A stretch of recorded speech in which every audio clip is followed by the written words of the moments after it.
Out here in the perimeter, there are no stars. Out here, we is stoned, immaculate. Hello and welcome. This is the C86 show. I'm David Eastaugh. As you know, we love a special guest. This week it's going to be the turn of Celia Hemken, who I spoke to very recently to find out more about life, love, poetry and all that other groovy stuff. During the very early 80s, was at the UEA in Norwich, University of East Anglia, and was in a band titled or called Juju, who did a John Peel session with Celia in the band. They also did another John Peel session, but she wasn't in the band at that stage, and then went on to form various other musical combos, probably the most famous being Blue Nova, who appeared in the late 80s and early 90s, did 2 albums. And then Celia's gone on to make films, do soundtrack, write books, paint, do an awful lot of other stuff. Anyway, you're going to find out much, much more in this in-depth interview, so do take notes. I will test you at the end, so after several minutes of interest but casual chat, we get down to that exciting subject that was the early formative years. Celia, it's over to you. I think it started from the very beginning, with nursery rhymes, which was actually something that was that I kept going back to in pop music and writing music. But my parents, my father was tone deaf, and he used to do comedy acts singing Lily Marlene tone deaf. And my mother just admitted that she had no education about music, but they loved it, and there was a lot of it in the house. My mother had this mail order thing where we get these little EPs delivered, and we'd get, they'd also bought in a lot of foreign ones because they'd done a lot of traveling before they had their kids. And so it was just a delight, these EPs, and some of them were colored bright red or the vinyl. And the foreign ones had big, larger holes for the, record player, which was a different configuration. And so there was a lot, there was, Mireille Mathieu, José Marie Naville, which was this girl who was discovered when she was very young, and she had some lovely songs, and they were just all in French, obviously, and she'd be singing away Johnny, and there was Françoise Hardy, who I loved, tous les garçons, les filles de mon âge, so I knew all of that stuff. Other German, because my father went to school in Switzerland. And so there was a lot of influence, but a lot of classical. And they were all very kind of bite-sized that you could take it. So it was all like a whole planet suite that was actually sort of reduced to an EP, so that you could take it all in. And I just listened to those things feverishly. I didn't have any sibling that was going to educate me, or parents that were going to educate me. I had an autistic sister who was obsessed with music. Right. And so, growing up with that, and then listening to the radio with my mother in the kitchen, Burt Bacharach, and the Beatles came along, and all of us, the whole family seemed to be able to listen to one song forever on a loop. It was constantly hearing it over and over again. My father listening to Hey Jude until he couldn't take it anymore. And it was like that. So it was very, very, and then soundtracks to TV programs. I was in a little village in Berkshire playing out on the street and in the road most of the time, which you kind of did then, and then especially coming in for Top of the Pops. I mean, yes. That was, and I was a classic girl, in her bedroom, just a classic little girl where it was all, and boys as well, where it was all just in your imagination and just sort of visualizing how the world was going to be, how glamorous it could be. Watching Eartha Kitt was another one of these EPs. I want to be evil. I want to chew tax. I mean, it wasn't that evil what she was talking about, but it was evil enough for me. And I thought, me too. I want to be evil too. Wow. So, yes. Yeah. That's amazing. And it's kind of interesting because you mentioned the soundtrack, because there's one thing that, because my parents, from a village in the depths of East Anglia. And I think with their kind of working class background, when they got married in the late 50s, they kind of sold all their possessions because people didn't used to borrow money. That was a big no-no. So they didn't have a record player until the early 70s. But obviously the radio was always on, Radio 1 on Radio 2, and the Top 40 and Top of the Pops were kind of religious experience. But I do remember when they did get a record player, and they bought a Carpenters album, which was just brilliant because I love the Carpenters, and those lyrics and songs are still with me today, and I still think they're amazing. But they did have the great war themes of kind of those soundtracks, and they did have a one which is the TV themes as well, which was incredibly embarrassing. But it was you wouldn't want to play it more than once, would you, really? But the Carpenters I did play a lot, but I do remember this TV theme. But the great war ones, there was Hannibal Brooks, which was just a beautiful bit of music, and the 633 Squadron. I mean, they're great soundtracks. So yes, it was more difficult to access sometimes music, but obviously your parents brought you onto a sort of quite a good sort of gig with all your mail order albums and EPs. Yeah, the EPs, yeah. And then my dad going to trips to Germany and bringing stuff back. And it just, I'm sure a lot of kids like this. It just all soaked in. And then I remember my first EP was Where's Your Mama Gone? Where's Your Mama Gone? Oh, I mean, so I've actually had to listen to that again. I was thinking, well, but I was so excited to get this. My aunt gave it to me for my birthday because here it was captured, and now this was mine. And then the second one was T-Rex, Get It On. So we went from chirpy, chirpy, cheep, chirp to Get It On, bang it on. Yes. I mean, did I really understand what was being said there? But I got the kind of in the hips kind of movement of that, and that was just, and he had all this makeup and just looked beautiful. He did look so beautiful. Yes, absolutely. Yeah. There was something. I think I liked the repetition. Just the simplicity, the kind of the repetition. But, there was sort of, rather than albums, although I went on a pony trekking holiday, I was I was playing the flute, classical flute. And my mother, that was really my introduction to actually, playing music. And she was a teacher, and she had been asked to join the school orchestra, and she'd been given the school flute. She couldn't get a sound out of it, so she gave it to me, and I was just committed to getting a sound out of that. And I'd get all my homework done. I'd practice this flute, and so I had running in conjunction with classical and pop. Yes, and classical was this sort of very disciplined world, and then pop was where I felt like you could be free and and dressing up and performing. That's right, absolutely. And then you had, I suppose it would have been years later before you found the work of Ian Anderson and Jethro Tull, wouldn't you, and his flute playing? But that was a whole nother. Back to the Future, something like that. I remember trying to do that. Oh, living in. There was Living in the Past. Living in the Past. Yeah, very different sound he had. So where did drama and did musical theatre start to come into your life during the 70s? Oh, God, no. Oh, yes, that's right. You're right. Godspell and Jesus Christ Superstar. Godspell. Yeah. Yes, the work of Andrew Lloyd Webber. Was Godspell Andrew Lloyd Webber? I'm not sure, actually, but Jesus Christ Superstar is Andrew Lloyd Webber. Yes. Godspell was David Essex, which I think was why I was there. Yes, we did love David Essex. He had a sort of moody quality, didn't he? And yes, a kind of gypsy thing going on. But went on a pony trekking. My first album was Honky Chateau by Elton John, where I felt like I was really starting to grow up a bit. I don't know why particularly. I think it's because there were older lads from Glasgow who had this. They were playing it over and over again.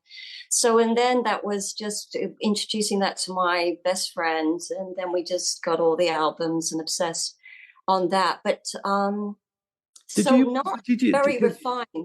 Well, I don't know. There was. Yeah. Did you get Goodbye Yellow Brick Road by Elton John as well? Oh So that yeah, we had the whole lot. Yeah. because there's a couple of songs on there which I think on side 4 is the double album, isn't it? There's a track called Harmony, which is the last song, which I still think is one of those beautiful, kind of sad, melancholic songs, which I just think lyrically is stunning. He was so diverse, wasn't he? I mean, each sort of album he was progressing and changing, and he was Yes. very Americanized. I mean, he sang with an American accent, and sort of listening back to stuff, I realized that a lot of people didn't they? They sang because of the power of American music. A lot of British people sang with American accents. If you listen to it. Yes, no, absolutely. And what about David Bowie? Did he come into your consciousness at all during that Ziggy Stardust? No, no, not really. I mean, it was more his singles and the idea of dressing up. He was a particular love of a guitarist that I had later on, in a band. No, it was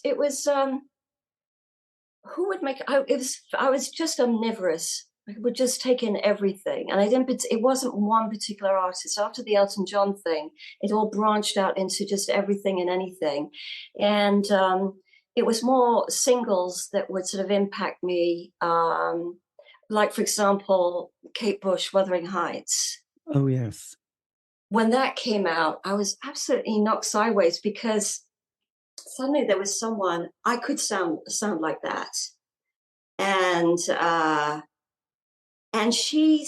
how could that possibly happen? I think that says a lot about British music at the time, that you could have left of field artists and songs coming into the mix, and it was all allowable. Radio stations at the time, the delight of them, because I've been mainly recording stuff off the radio and listen back on to the tapes I've made of just songs, and it was so diverse that you would listen to anything. It wasn't like when I went to live in the States, and we've become more like that now, where you have it all broken into genres. Yes. Have to suffer through the songs that you thought were trite or a bit silly or too kind of hard or too heavy or not quite to your taste. And I think that was very good. That was actually very good, because I think that seeped in on some level, the diversity. Or listening to heavy metal, you could still hear the chord progressions and identify. But I was very, very tuned. I think playing the flute was all very much about the melodies. I often got teased because I never knew the words to things, but I would just get lost in the harmonies and the words and the melodies mainly, and how they were sung and the feel of it. So it was never particularly albums. It was always sort of singles. And maybe I was always interested in why a song became popular. Why did it go up the charts and become number one? I mean, there are probably all sorts of reasons behind the scenes why those things happen, but not to my ears at the time. I was trying to work out what it was that people liked, why something became so popular, and why it was so diverse, why it was novel, why it could be a novelty thing one minute and then a ballad the next minute. I think that was great. I love that as a kind of musical education.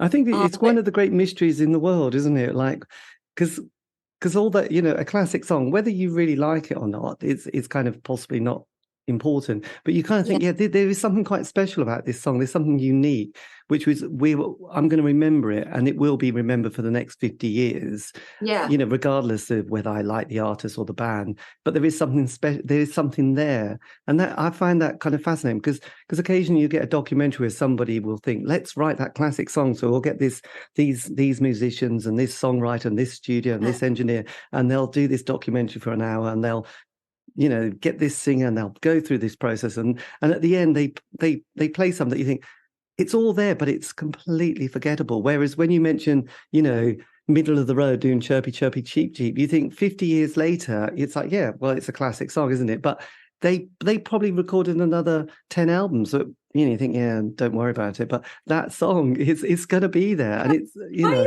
Why is is that? What is it? What captures the people's imaginations, or imagine where that becomes the thing? That always fascinated me. That Yes, just fascinated me. The notion of popularity. Meanwhile, I'm doing, the classical world, which is, working hard on that, and also being in choirs and doing classical choirs. I was in quite young. Everybody was a lot older than me, but the music teacher got me in this choir. We ended up going to Capital Radios and singing some songs in the studio. That was my first experience in the studio. yes, That and I was always the baby, singing away. And then they gave me a solo, which was some song, Bermuda Buggy Ride. And I remember, apparently I went out and I really just sold it. I performed it. And I think that was also, my theatrical background was very much a part of wanting to be in a band and perform and be on stage. Because I can remember when I was, very, very little, being on stage, and it was some kind of Chinese, it was a short little thing that we'd made out of a Chinese play or parable or something. And I'd been given this mustache. My mother had made it out of wool. And I remember twirling this in my fingers and the audience laughing. And I thought, this is it. So right. it was that theatrical, you mentioned David Bowie. A lot of that's, Yes, theater, just, kabuki or whatever he was, influenced by. yes, So, so that was a very, very important part. And glamour, fame. I wanted the world of glamour and fame. And yes. I wanted to get onto Top of the Pops and, and live what I thought would be a glamorous life. Second by second, it would be steeped, constant glamour, because that's what it looked like from the outside. Well, I think there was elements of that in the 70s, wasn't there? Because you had that, the Eagles, you had Fleetwood Mac, you had those kind of super groups where you'd suddenly see these bits of film of them, on these amazing buses or these great tours with all these trucks and, people sort of getting their Persian carpets and putting on on the stage. And, everybody was kind of, it was a very excessive sort of period, wasn't it? And then you had, glamorous sort of models appearing in our lives, which were kind of, everything was very... by David Bailey, I used to pour through those magazines and see how that was done, a woman saying, I made myself into a model by thinking it, I changed my bones by just seeing myself, as a model. I forgot her name. She had a gap between her teeth and used to put chewing gum in between. So Lauren Hutton. Right, blimey, yes. Well, it was but when you got to 16 and you had to do your A levels, and were you already thinking drama, going to university, studying drama at that? Oh no, it was I'd been in a play, and I'd been Puck in Midsummer Night's Dream, which was sort of the perfect part for me. And I think people sort of saw that I had something, people, it made a big impact at the time. And so yes, I wanted to be an actress, very much. That's what I wanted to be, was an actress. And, and I was also writing poems. I won a poetry prize, a school poetry prize, where and all of these things were startling to me. It was always like it was happening to somebody else. I didn't quite believe this was me, because my background was very, very modest, very sort of humble. I would come off, stage just high as a kite with the great euphoria of it. And my parents it was like it never happened, because the last thing they wanted for me was to go off and live this life. They wanted me to have security, everything that they had striven for. Yes. Did they want you to work in a bank? A teacher or an accountant, something like that. What they did, yes, or something very, very, And I remember this being sort of overwhelming. That I couldn't live like that. I just wanted to get out. I had to find any means to get out. But my mother had high academic expectations.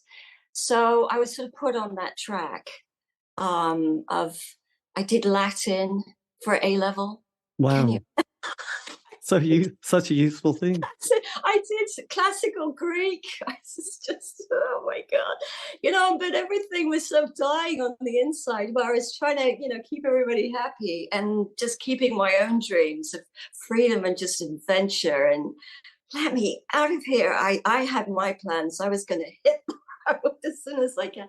I mean, even going to university, University of East Anglia in Norwich. It was, I remember going there. I think I was going on the coach and traveling all the way, thinking, what am I doing out here in the middle of nowhere? And it was some kind of drama thing we had to do. I was, in drama, doing a drama major, and it was just not my idea of a good time. And sitting through the seminars, all this, I turgid sort of academia, being in the library, I was just, how am I going to get the hell out of here? So, I mean, I think what I did get, and I don't know if it came before the band in 1982, the John Peel session, but I did get a part in a Kurt Weill, Bertolt Brecht threepenny opera. Right, nice. And I was Jenny the Whore. And I thought, how am I going to, because I had this very sort of ethereal voice. And I thought, maybe it was after the band, but how am I going to cut through and get a voice that is going to be, I wanted it harsh and loud. So that was a big turning point, was actually performing a character. And Bertolt Brecht was important to me because it was very kind of simple music. And that was the whole point. It was like sort of pop songs, and you sang and he talked about what he wanted to talk about, and he talked about difficult things. Here's this whore and his all the life, and it was gritty, and there was a harshness to it. And I remember just stepping out and doing this. I think it was Mac the Knife. Yes. Yeah, I got that song, and I made a spin on it. I did something different with that, but I don't remember if that was before or after. What happened was, when I was going through all the classical thing, I had a friend who went off to the National Youth Theatre, and she sang, and the school was very very prolific in performing. It's lucky to have that. A lot of plays, a lot of musical stuff, a lot of skits, a lot of people messing around, and we got on and did some songs together. And I remember that being, sort of really exciting. Why am I telling you that? And then as a result of that, we had a school band. Because I'm telling you all of this because it's sort of interesting to me how people, I want other people to know how you start your life and how things grow and they build, Yes. and that anyone can do it, and things can happen, and you can end up, on a record label in the States, which is what happened to me. But so, all these beginnings were really important, really sort of seminal to me. So the guy who was playing the drums, who organized the band, there was the school band. His father was a percussionist for Shirley Bassey and all kinds of people. Really interesting man. And this boy, would get taken out every now and then to go and play drums. He was on some kind of session, and you'd see him leave. He was taken out of class, and just, God, that must be amazing. I think he played session from very young for Thin Lizzy or something like that. And we all watched him go, and I thought, that's a great life. That's what I want. So I'm in this, and we're now, on the Thames, I'm singing, backing singing. That was my first experience of actually singing in a band. You and me and you, I think about you day. I love that song. And it was quite a traumatizing experience, because the noise, this is not like being in a band, being in an orchestra. I mean, I've been doing the 1812 or whatever with the cannons going off, but this is a whole different experience. So when I got to UEA, I sort of didn't want to see classical flute anymore. I turned my back on that for a while. But then I found a guy who was playing by the lake at Norwich University. Oh, yes, the lake. The lake. He was Phil Smith. And I think they've been signed to Haircut 100. And I think they were already on television. Do you remember that band? Haircut 100? Oh my God, Haircut, yes, with Nick Hayward. Hayward, Fantastic Day. Yes. Well, he was the saxophonist for them. And he was playing soprano saxophone. And I said, I started chatting to him. And he was just playing by the lake and sunny day and everything. And I said, so what does it take to play that then? And he said, I said, I play the flute. He said, it's the same fingering for the flute. But you probably the alto saxophone. So I went out and got myself an alto saxophone. And lo and behold, it was the same fingering as the flute. But you had to get a different position for the mouth. It was a very different, you had to have a lot more strength. Yes. To play that. And so I just started playing that, and I could run up and down because I was, very fluent on the flute. I'd done all my grade 8s and all of those sort of, strictures, those exams. And I was first flute in orchestras and this, that, and the other youth. I was playing in semi-professional orchestras on the flute. Well, now I had the saxophone, and I thought, well, this has got to be good because I'm a girl and I play the saxophone. And so, and I don't know how the band particularly heard of me or how that we met up. But they said, come in and just play. And so that's how it started with Juju in the right. So with the guy, the Phil Smith guy. Yeah. Was that not him? Who was the guy? Who was the drummer who did session? Was that when you were still at school? That connection? That was at school. But when you kind of came to the UEA and you stayed in the Ziggurats for a year and you had your student grant. Well, no, I was in Waveney Terrace, which weren't the Ziggurats. It wasn't. It was whoever designed that building. That was the epitome of isolation and loneliness. That stretched the. Oh God! Yes, I think they knocked all that down 20 years ago, didn't they? Did they? Yes. Thank heavens for that. I mean, whoever designed that. I mean, you could never run into anyone. It was just that long line of Well, someone said it was based. Someone said it was based on a prison design, which sort of. It felt like that. It was grim. It was grim. It was Waveney Terrace. Oh, right. So you were there in your first year. My first year, yeah. And that was 1979. Your first year to 1980. So did the punk world come into your consciousness? Because you obviously were old enough to suddenly hear the Sex Pistols and Buzzcocks and the Clash. Well, I saw them on television. And that's with what was he called? Grundy? Johnny Rotten. Oh, the Bill Grundy show. Bill, yes. And I looked at those guys and I thought, I mean, I don't think at the time I just thought, wow. It didn't satisfy any kind of need to rebel, but the music, was just. And then I became really interested in Johnny Lydon. I read a lot of his books because I just loved his spirit. He was a sort of like a Victorian. I don't know. Yes. He had a kind of that London, almost sort of traditional. The whole way he was almost. Like it's a Cockney Sparrow kind of, but then he had this. So that was massive, but very much in the backdrop because I wasn't sort of rebelling particularly. No, but there was quite a few bands that started using the saxophone a lot, wasn't there? There was people like X-Ray Specs, and they had a saxophone. Then there was the Hazel O'Connor classic, wasn't it? Will You, which has this amazing one. Then the two tones. So Ghost Town. Who did that? That was the Specials, and then there was the Beat, and it was a big thing. They all brought in the sax, and then there was people like Ian Dury and the Blockheads, and a lot of people just said, right, we got the saxophone, Joe Jackson, etc. Yeah. So yes, the saxophone became big. So at this stage, were you kind of taking your studies very kind of seriously, or was it a little bit like, well, this is just a stepping stone to my next kind of I didn't know, I mean, I met a guy who was quite a bit older than me, a mature student. I've always had to have people really kind of pushing, well, why don't you do this? Well, why don't you do that? And he was, you know what, why don't you, he was the one who said, "Get your flute out and play again." When he saw it in Waveney Terrace in my room, I thought, no, I don't want to. And then it just sort of snowballed from that.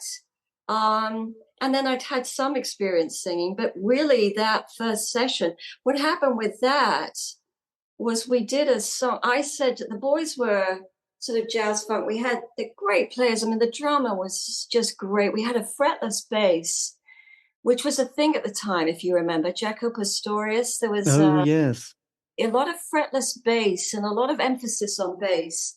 And I'd love to bring that back now, the fretless bass, because you really don't hear that around. And he had such a great touch. And then these great guitarists who just worked together.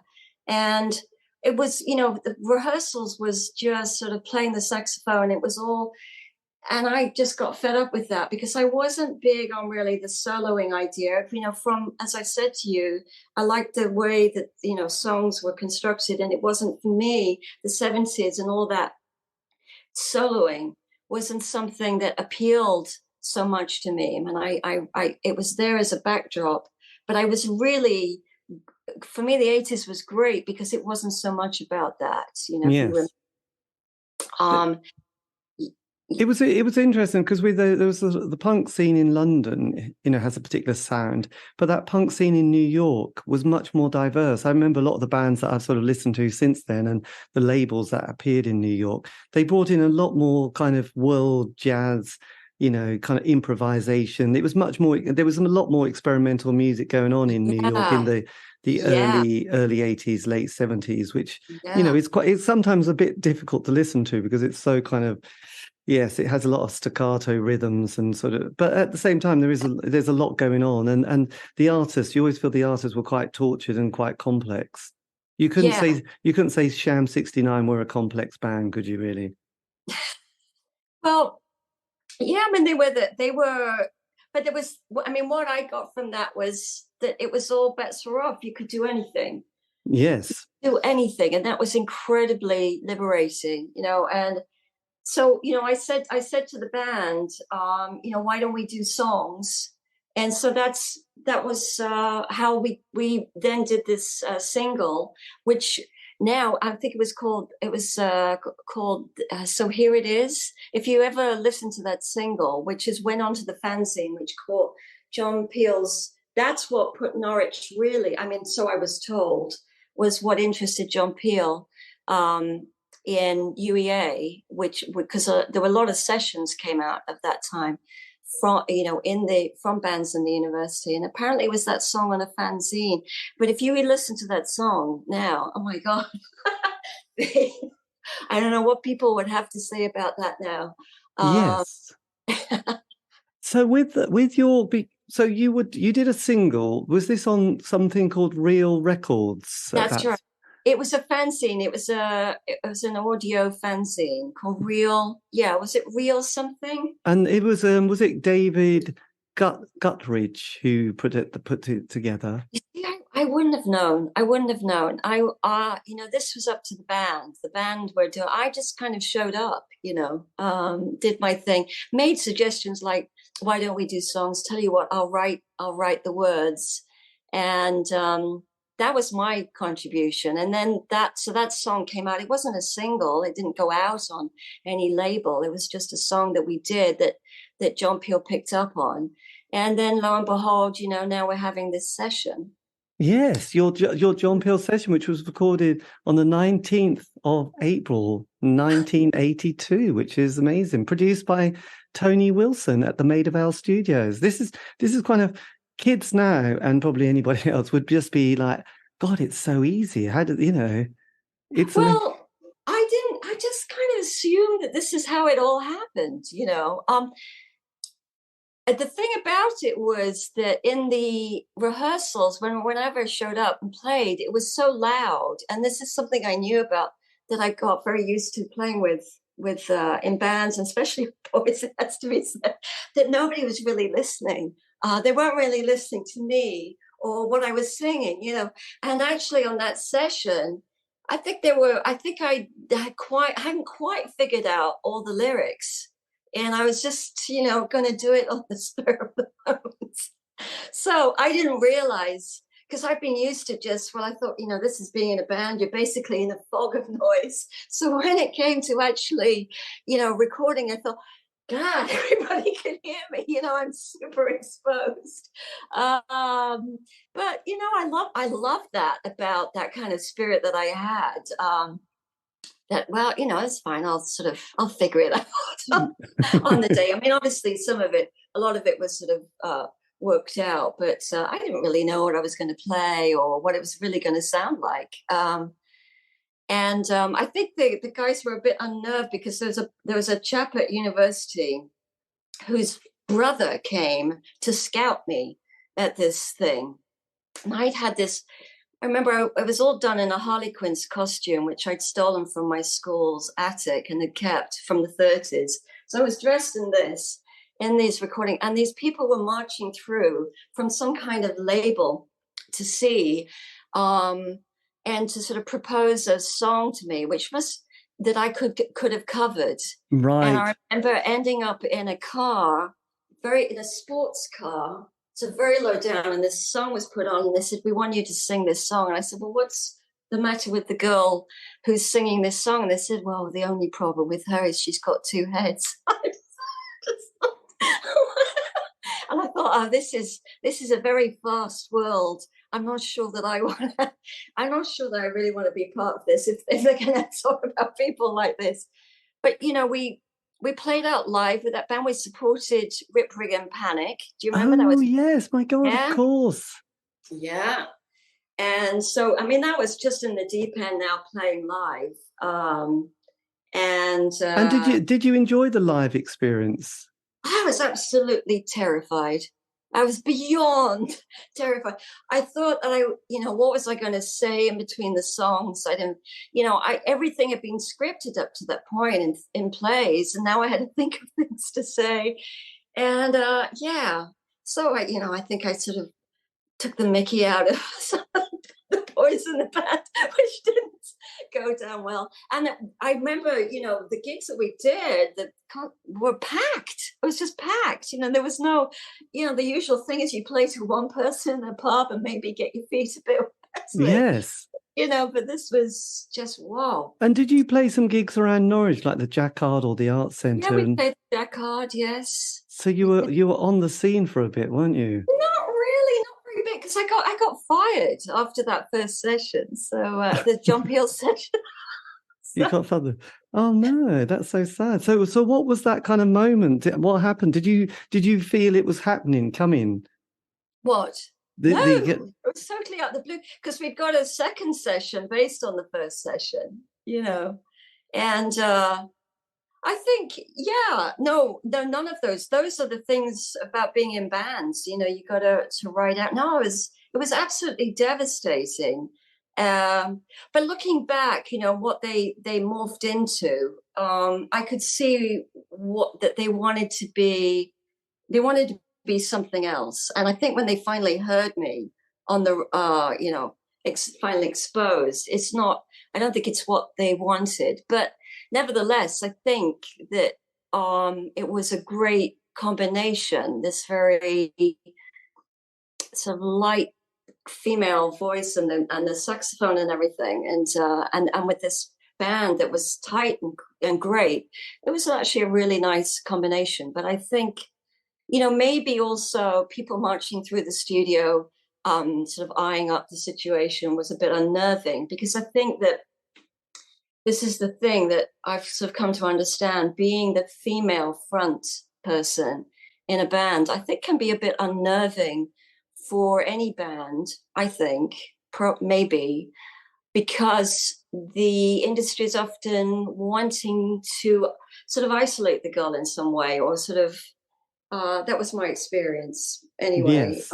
I don't know if you know what I mean. Yeah, I think, well, I definitely think the singer becomes difficult for the singer, especially if the singer hasn't written the music and done the lyrics, and the sort of weird bass player has, but no one cares about them in interviews. And I think that dynamic, and also in 40 years ago and beyond, I mean, women in music had a really hard time. That's why I'm always amazed that Kate Bush she obviously had a very good protection around her, not to have Yeah, been sort of chewed up, but her brother was in the band, and I think she had a lot of older people like Dave yeah. Gilmour from Pink Floyd, and they probably gave her quite a bit of protection. Otherwise, she'd have ended up like another person, like Sinead O'Connell. Well, that was the thing. That was very, I think it wasn't conscious. But I think that was always in the back of my mind that I wanted protection in some way. And that was actually, kind of went through the whole thing, was actually behind some of the decisions I made to be in bands, or that there would be some kind of protector. Yes. Kind of protection. Because you also then record another song, don't you? Or you appear again on the internet with a track which was recorded in April '83, and this is kind of Flying Pig Studio Norwich archives. Oh, you found those? Yeah. Well, after that, you see, so after that, after getting far, because they wanted more politics, and they wanted a saxophone player that was more kind of jazz, or I'm not sure exactly, but I then recorded some songs with the bass player, the fretless bass player. And so I was starting to write the whole music myself. And this was the freedom that you were getting with 4 tracks and with with the keyboards at the time, that you could do the whole lot and you could write your own songs and pull people in. And so that was, I did that. And then I had a guy, I was at UEA with a guy from school, and and then we kind of he became friends with the guy was my partner, and he said, why don't you two play? And this guy was a keyboardist, and we had I think our influences were people like Eric Satie and things like that. That was very kind of that very spare, very minimal, that you could get away with very little.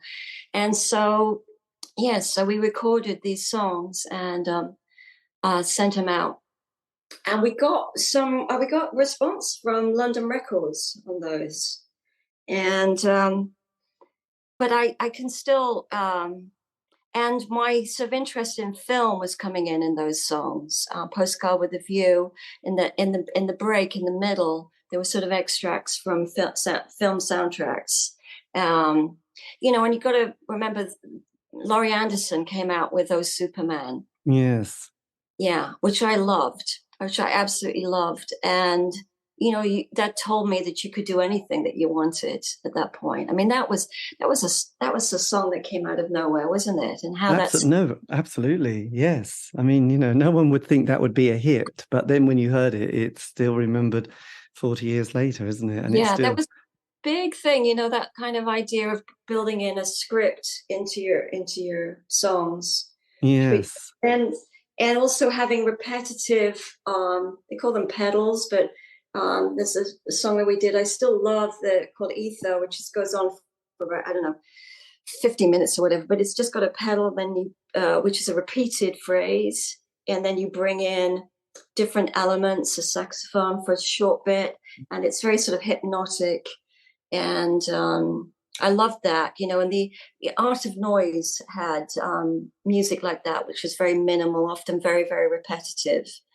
If you remember at the time. So I guess those kinds of things were filtering in. So then with this recording, you've got yourself, there's Steve Thomas, and then there's more info needed, UEA band ? So was it just the 3 of you, or did someone just kind of randomly make these other names up? No, it was the 2 of us with the fretless bass player from Juju. Right. It was the 2 of us. There actually is, he's that guy, the Flying Pig, has his own thing on YouTube. So it's all on there. He's posted it up on there, I found. Right. Gosh, it's exciting. So then when you finished university about, was it 84 then by this stage? Maybe 83 or something. No, yeah. Do you know what? I took a year out and went and did performance arts in London for a year. And then I did and we did some shows through that. And then I decided that I'd come back and just finish off and get the degree, make my family happy, and then take off. But in the meantime, what I was doing was, I just wanted adventure. I was very free, and I was going over to Amsterdam and I was playing music there, busking and playing it in museums and living on a houseboat. So that I was also doing that, in the breaks from UEA. So playing music that way and doing. I was getting very influenced by folk songs, by Irish music, particularly while I was at UEA, and I used to go to pubs. Right. And because Steel Ice Band came in, and that was a big thing. Do you remember in the 70s? Oh yeah, Maddie Pryor. We loved All Around My Hat. Oh, a blacksmith courted me 9 months and better. Loved those songs. So you went to the Golden Star pub and embraced folk music. Did you embrace Morris dancing as well? No. We weren't. Not Morris dancing. No. There was a pub called the Warwick. No. I can't remember what it was called, but it had upstairs. It was smoky. It was intense. They had the house band, and then people would get up and sing. Yes. And that called off the Unthanked Road up to Denmark, was it, or something like that? Anyway, there were quite a few pubs.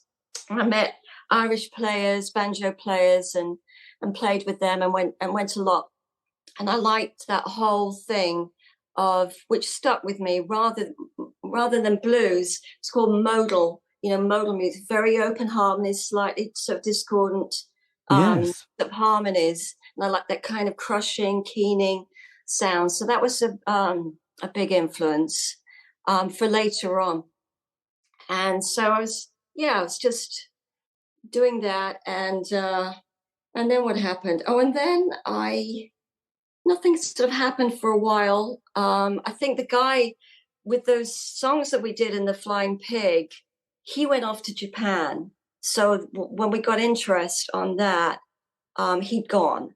Right. So I thought, well, okay. And I was just having adventures in Amsterdam,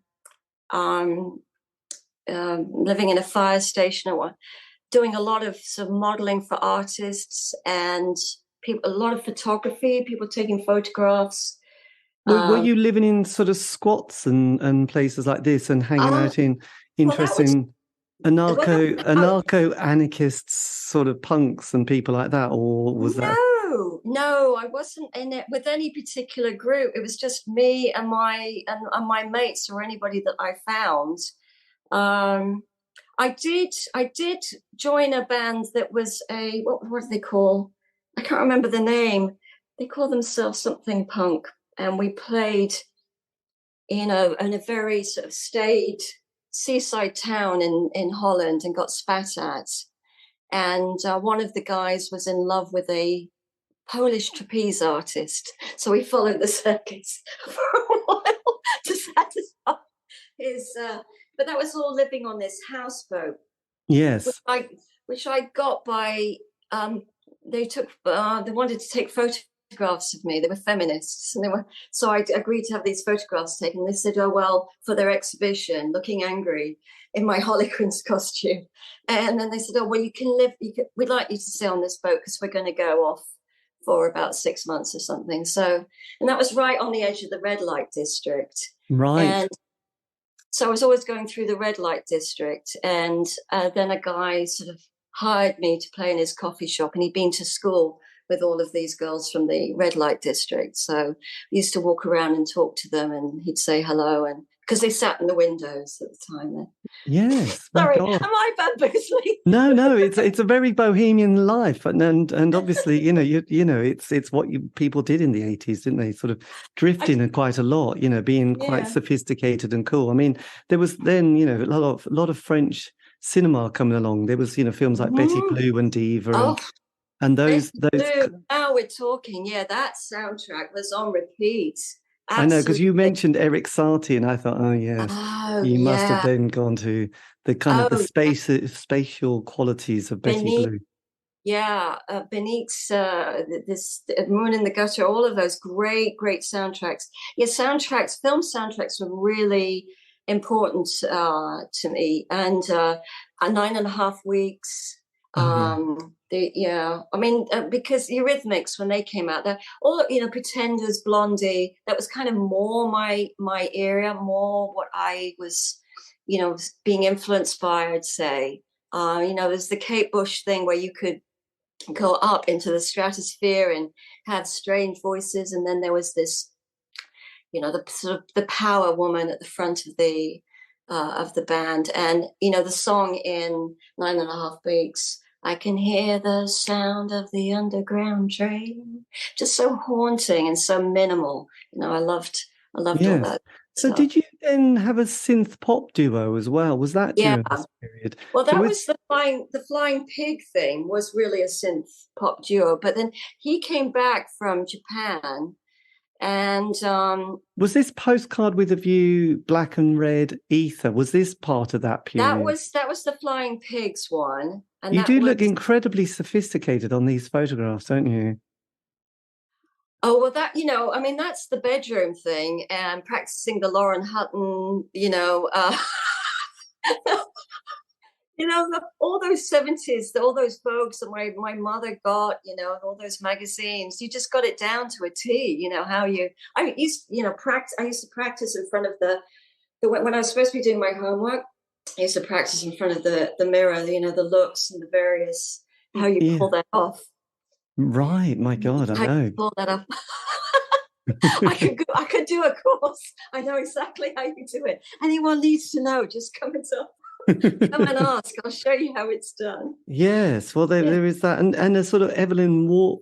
Is it Evelyn Wall, that kind of Brideshead Revisited sort of vibe to your partner or chap? Oh, those were done at school. Yes, Right. Yeah. So, you're looking at the photographs, are you? Yeah. I mean, that was so. I mean, in terms of photographs, I just loved that. When I was living in that house, it was so after the Newcastle thing, up in Newcastle, I was running away, and I ended up it was always, I was never part of a group. I was just forging my own way, taking enormous risks. But I decided to leave Norwich because I had very clearly in my mind that because I stayed on afterwards. The people I was around wanted to stay there, and I didn't have that idea for myself. And I thought, what I'm going to do? I'm going to go up to Newcastle, and then I'm going to go to London, and then I'm going to go to America. And I had no clue how that was going to happen. No clue. So I went up to I stopped off at Liverpool to check that out, and I thought, had nothing, no money. I just had what I had on my back. I had my flute, my saxophone, and that was it. Change of knickers. That was it. So I end up in Newcastle, all because I heard, because someone I knew at the time used to do the accent all the time, was really, really good at it. His father was a Geordie, and I just thought, that sounds a great place. I'm going to go there. So I went there, and I thought, I ended up, I went to the dole, the unemployed, whatever that was, the office. Yes. And I've got nowhere to live. I've got nowhere to go. I'm on the run. And they said, well, we've got this place for you. Well, it had turned out to be on Man Alive or Man in Action. Do you ever remember those documentary programs for being a brothel? Oh, right. No. So there I was. I mean, that's a whole other story. I thought, I got to get out of here and fast. There's a woman who lived under the stairs who was trying to conscript me into making a different kind of living. So I put an ad. I went into the kind of fanciest part of Newcastle, which was Jesmond, and there was like a Whole Food thing. And I said I was a dance student. I thought that would be acceptable. I didn't want to say I was running away from it all. And so I managed to get a place to live, and I took a job in a pub. And that's when I met the next guy, who was a singer, and he was a Tony Curtis lookalike, and that's how he was making some money, as well as working in the pub. And he had a voice like Alison Moyet or the Erasure guy. It was a very powerful voice. And so I said, well, yeah, I mean, I've been, doing stuff. And so we got together, but he was he was in the driving seat of that while I was sort of taking stock of things. But we ended up doing these shows, which were kind of massive, dimensional. We had Chinese dragons, we had legions of dancers, we had a whole thing. It was a kind of like a Busby Berkeley extravaganza with this guy with loads of costumes. And we were doing working men's clubs. So were you doing, was this your psychotic cocktail songs, Cabaret with a Dark Twist? Was that a bit later? Oh, well, yeah, I'm skipping out a whole bunch of things. When did that happen? That happened later. No, this was, I don't know if you're going to see that online anywhere, because that was more his music. I wrote a few songs, but he was really in the driving seat of that. And I was more doing backup singing. Right. But we went down to the Hippodrome and we came up through the floor, the wrist. Oh, the Great Yarmouth Hippodrome. No, London. Oh, here. Okay, sorry. So that was it. I mean, I was heading down, and I made a music video up there because I was into it. I liked Louise Brooks. I loved her, and I liked the films Pandora's Box. Oh my God, yes. So I played her like a blonde version in a sort of silent movie video that we made through Newcastle Tech, was it? We put an ad up or something, and they had a film course. And so people, and the guy who was running that was some kind of, he'd been involved in the BBC. I can't remember, in TV. Anyway, he shot the film, and I wrote it and was in it. And that was my music video. And we made a few videos up there, which involved throwing mannequins off the Tyne Bridge or whatever. And yes. did a bunch of stuff up there. So was that, I know I keep asking you questions, is that Gigi Goose, which does the green overcoat? Goose. No, that was afterwards. Right. That was afterwards. So then I said, well, I'm not going to stay up in Newcastle. I'm going to make my way down to London. And I had a mate from Norwich who was in a house which was called a cooperative house. Do you remember? Oh, yes. Oh, God, cooperative houses and Whole Foods shops and all that. It was a beautiful kind of, there was a period that was quite political during that mid to late 80s, wasn't there? Because there was the Red Wedge movement and, the Socialist Workers' Party. And then there was the Anti-Poll Tax League. So you didn't want to be part of it. One was going to get affected. And Thatcherism was going quite rampant at this stage, wasn't it? Yes. And so there was for me, because John Peel played a massive part in my life during the 80s and the 90s. There was that sense of kind of, there was definitely a left and there was a right, wasn't there, in music culture and a lot of things. And I do remember that because I love bands like the Smiths and all these kind of indie bands. But then he would always play things like the Bundu Boys from Africa or Bulgarian folk music or early rap music from America, which I found kind of fascinating, or Napalm Death and stuff like that. So you'd always hear the most unusual things on the John Peel show. So so cooperatives, because we all had those kind of dreams, didn't we, that we could share in a house with lots of other people. I did not.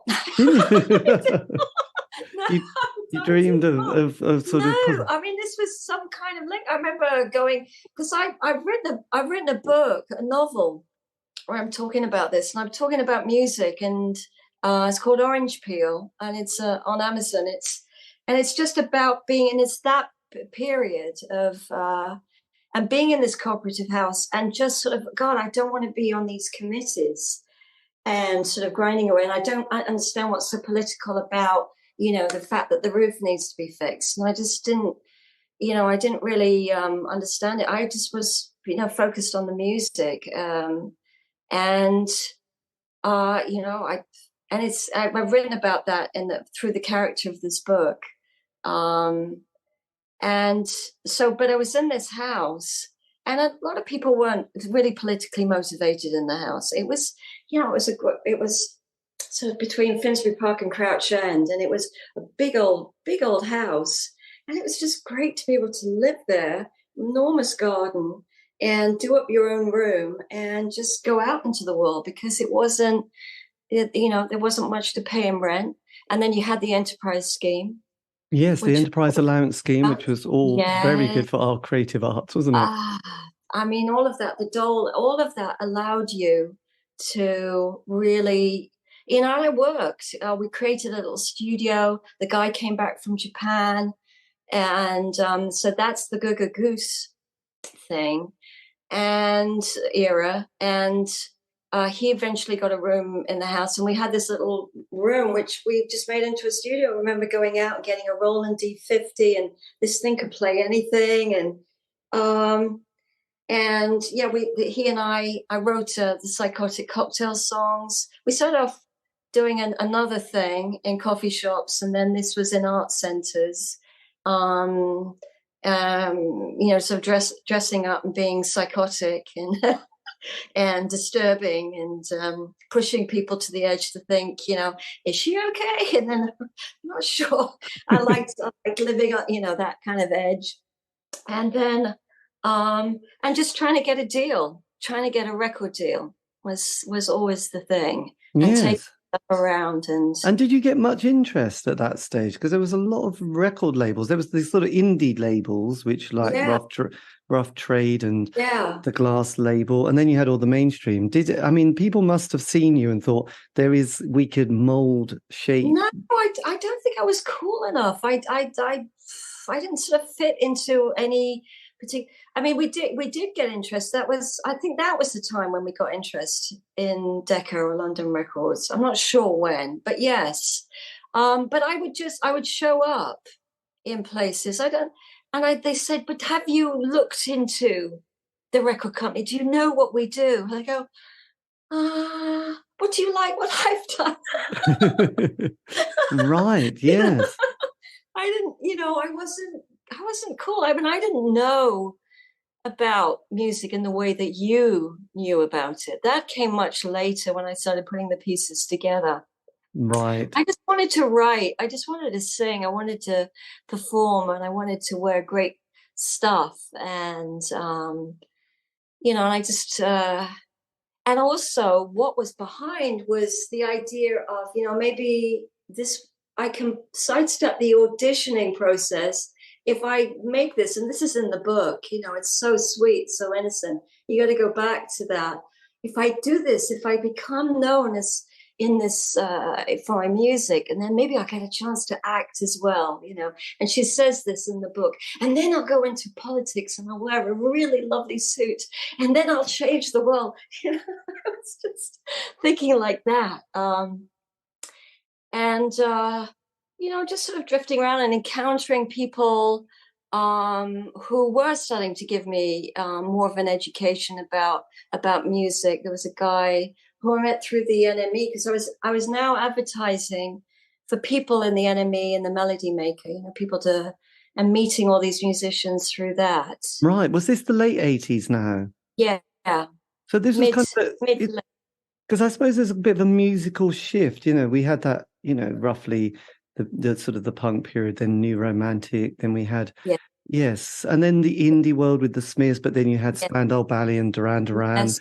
And all that kind of world. But then as the 80s progressed, there was a sort of a shift with the next generation coming through, the next 16 to 18-year-olds. And, the ecstasy world started to appear, and then dance music and all those bands that I loved started breaking up and having personal issues. Yes. And then as we trucked towards the 90s, there was a whole scene coming from Seattle as well as from Manchester. And, people wanted to slightly get themselves out of, because if you remember the early 80s, Thatcher got in, then we had the Falkland War, then we had the miners' strike, then we had Greenham Common, there was Chernobyl. So there was a lot of struggle, and we did think it was all going to end in nuclear war, didn't we? In about but then it's like, perhaps we're not going to die in a nuclear war. Then we had Chernobyl, and it's like, close, and then we sort of got going again. So as we progressed towards the 90s, where were you heading then? Well, I was in the States. Oh, you'd flown. So I was thinking, I was seeing all that change that was going on, and looking at Enemy and Melody Maker, and I just thought, well, I wasn't an avid. I didn't want to get, Melody Maker and Enemy was a very academic view of music. If you think about very, very kind of a closed world, very, very judgmental. I mean, that was the backdrop of the British music scene, was who was cool and who wasn't, who was, heads.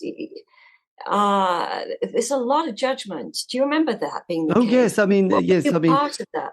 because people read back on those reviews from the 70s and 80s, and some horrid things that people wrote, and some careers that got sort of savaged, and there's a lot of there was a lot of sexism, because mostly it was men writing this stuff who were thinking that they were more important than anybody. So there's a lot of embarrassment when people look back at that. And they made and broke careers, didn't they? Really, they did. It was just very quick. So they had a lot of power. So how do you go from sort of Norwich, Newcastle, London, then to America? Well, so what was going on? So we were writing all of this stuff, doing these, taking it round to record companies. Had you recorded the two tracks, Bed and The Little Mermaid? Had they been written in London? I was all doing those, by myself, and getting just musicians coming in from the classified ads. I'd also, what else was I doing? So what happened was that I was down getting my hair done, which you could get done for free by students in Vidal Sassoon on Bond Street. So, and I knew a lot of people who were, in the gay scene, and, that's a very journalists and writers, and so that kind of world was all going on, and doing some writing with that, and always had a connection with that world as a performer. How can you not? And so that was kind of the backdrop, was people coming out and talking about themselves and their lives, and very kind of, there was the late 80s had this eroticism, all the 80s, if you think about that, had that eroticism, films like 9.5 Weeks. I was going to a lot of the S&M clubs, sort of just for fun, just for the hell of it.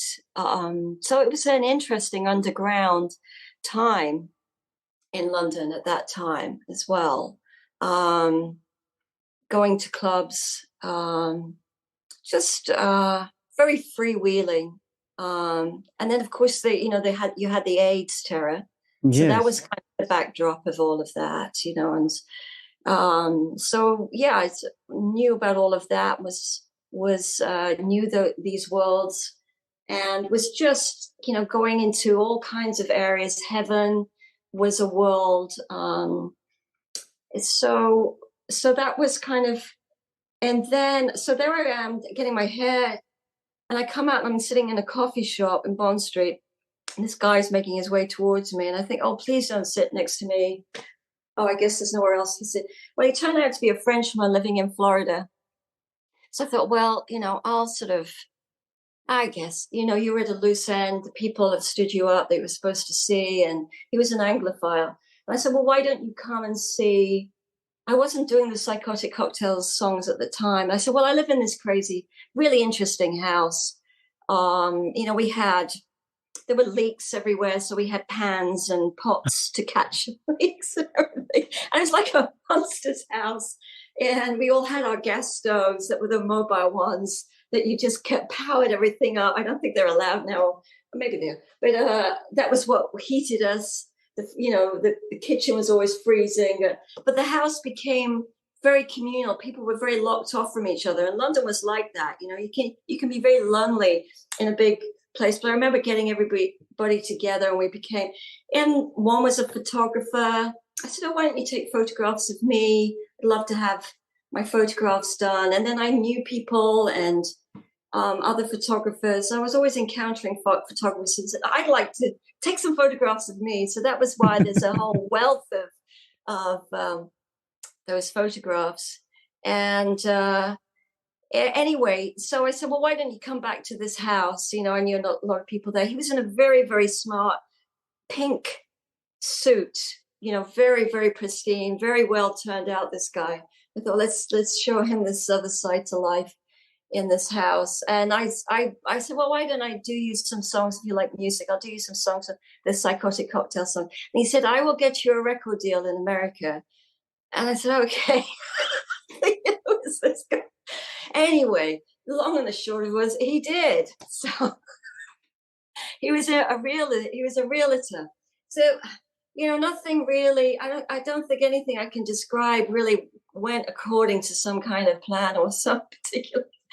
And he did. Now, he didn't really tell me the whole thing about this label, but this is black.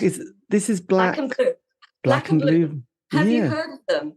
Well, I've only just come across them and just seen some of this sort of strange bands who are also on the label. What, because of me, you mean? You didn't know them prior? No, I'll have to say no. Oh, you don't? You don't? They're infamous. Oh, my God. Well, if you talk to a lot of people in the States, they all know. They go, really? Yeah, I thought about that guy. Where do you begin with the label? I wondered why I was on the label. There was a reason explained to me why I was, but looking back, I realized why I was on this label. You'd have to know about G.G. Allen, and he's maybe something that your listeners need to just look into. He was, was he the label? Because I've read a comment about this guy, the Loathsome. I mean, it seems like, and you know, yes, he was born Jesus Christ. Yeah. So who? How would you? Well, I went into this whole world. You know, this was the next world that I went into, and I wonder why. But when I think back, you know, my sister, my autistic sister, actually, it all kind of ties in. You know, because I sort of understood or had tolerance. You know, my autistic sister, I grew up meeting many different kinds of people, you know, at that time. She was often in big institutions, and you'd go and you'd find all kinds of different people. So I think wired into me, and wired anyway, was always a sort of understanding of people at the extreme, you know, people who lived at the extreme. My sister was in a way at her own extremes. She had her own extremes. So maybe it was no accident that I was on this label. But if you're listening to the music, it's an extraordinary sort of departure for the label. But so there I was. I now was on my own. I made that album in my bedroom, more or less, in that tiny little studio, before people made albums in their bedrooms. And I think that's maybe why that album actually resurfaced after all these years. It's called Blue Nouveaux, Darkness in Me. I was given the name of the band, and I was given the name of the title of the album. I said, right, go and write. You know, they were sort of Svengalis trying to construct. And I gave away all the rights to that album. Oh, no. They wanted all the rights. And, you know, you sort of say to yourself, well, I think I decided, I sort of did a deal with myself. Well, maybe this will get me to the States.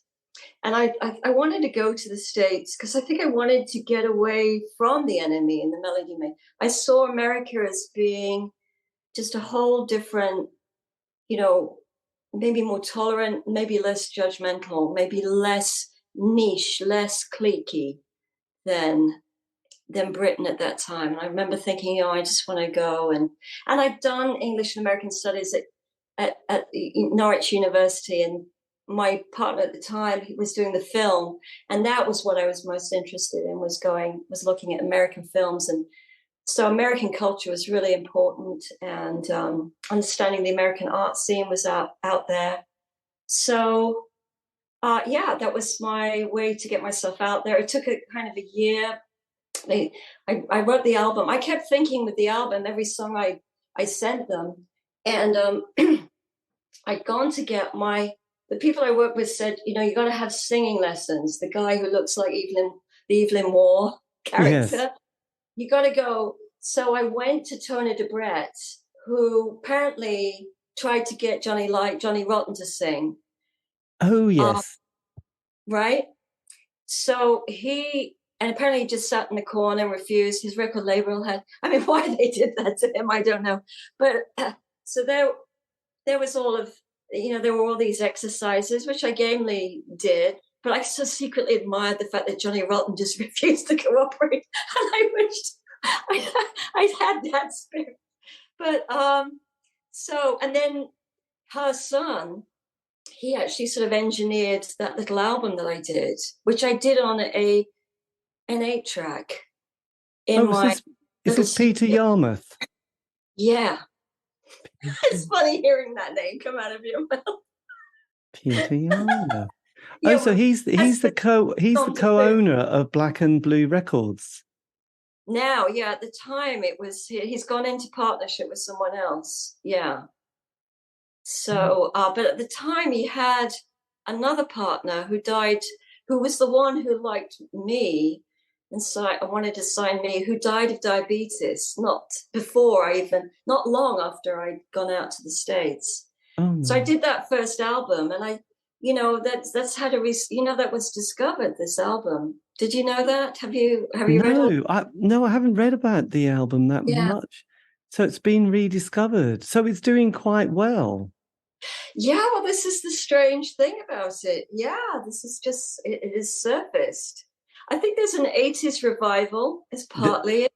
Well, yes, there's a lot coming up from the 80s at the moment. So you don't own any of the publishing, any of the rights of it at all?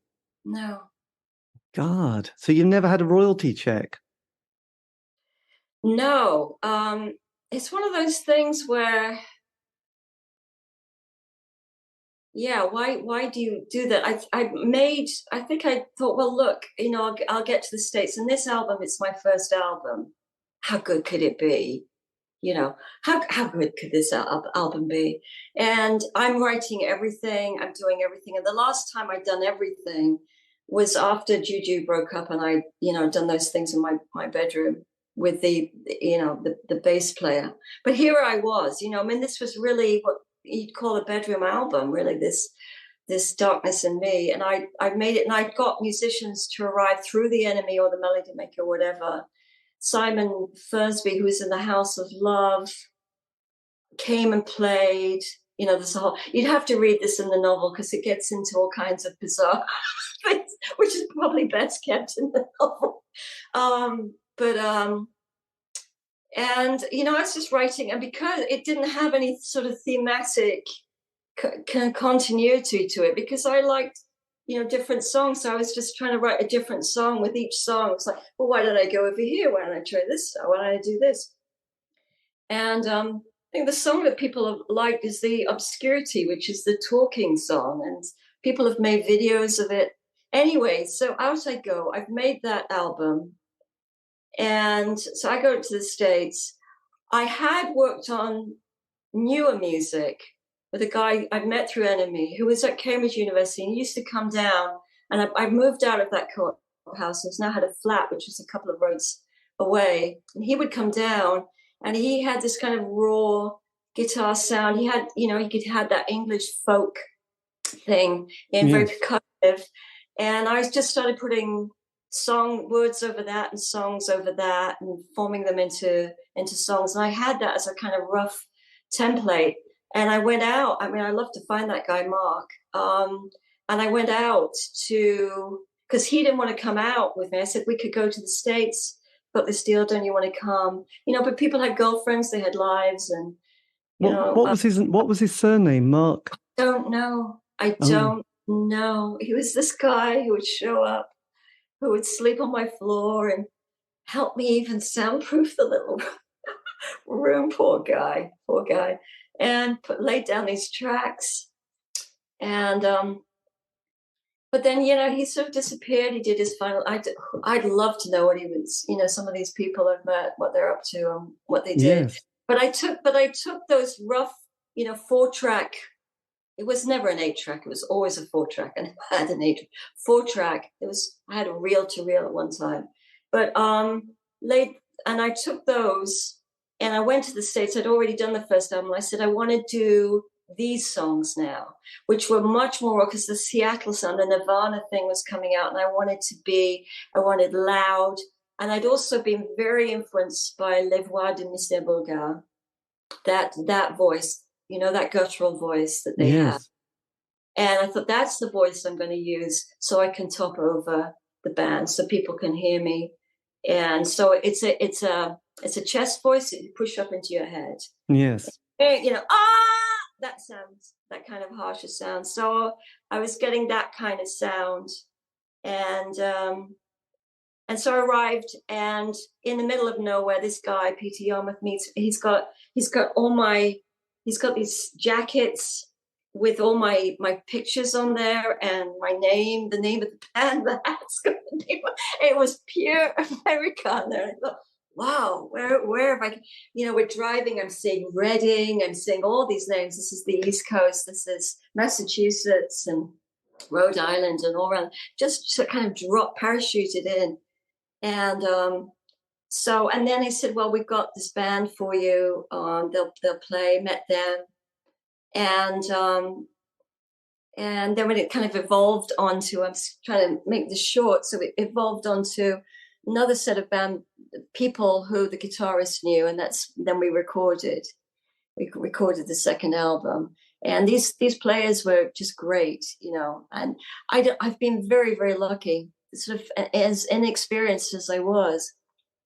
So your second album, which comes out it's 2008. This is 10 years after. Well, yeah, because I didn't want to give all my rights away. I didn't want to sign any.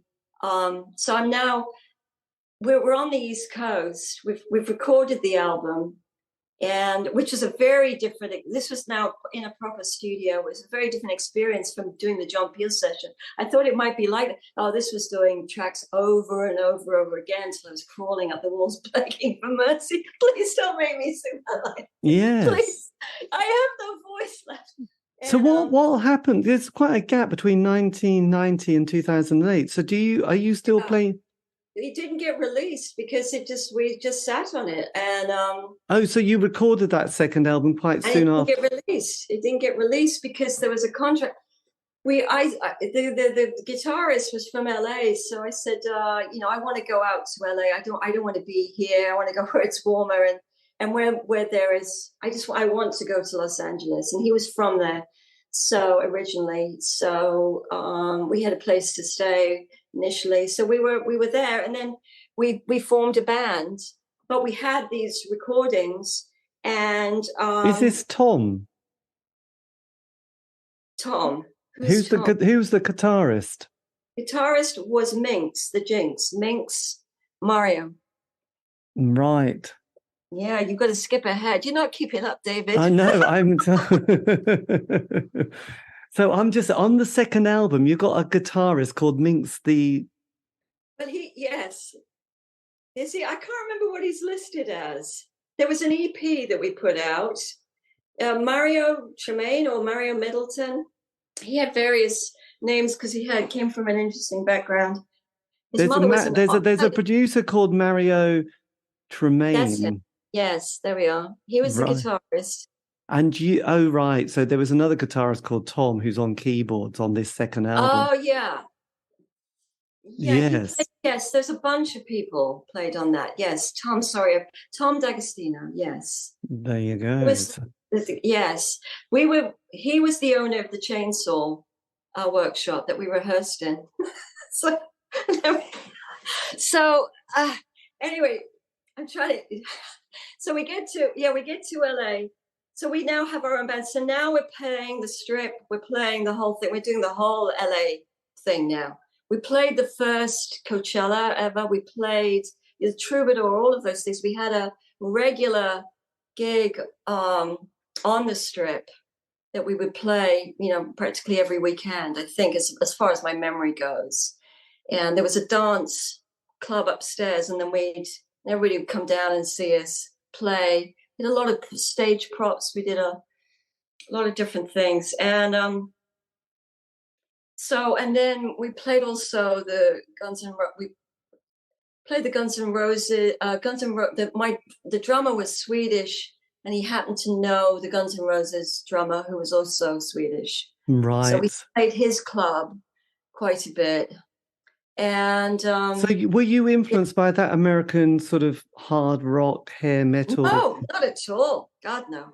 But you're in LA in the No. 90s. This is quite an excessive sex, drugs, and rock and roll world here, isn't it? Yeah. Yeah, I know. Well, members of the band worked in a strip club, and I would often go. So, I saw that whole side of life. Even did a strip myself one night.